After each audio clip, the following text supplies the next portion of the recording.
केपी ओलीको दम हेरौँ। सक्यो कम्युनिस्ट। कम्युनिस्ट भन्ने नामका तस्करहरूको खेल खत्म भयो आजदेखि। आज देशको प्रधानमन्त्री हो केपी ओली।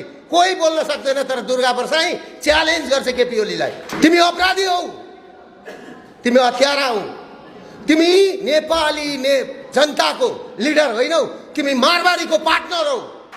केपी ओलीको जस्तो तरुणी घुमाएर बेलुका रक्सी खाएर केटी सुताउँदै हिँड्ने युवासँग होइन यो।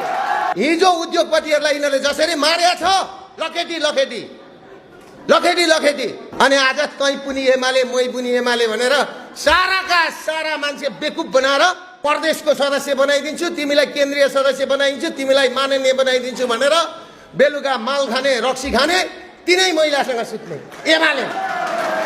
एमालेको गति।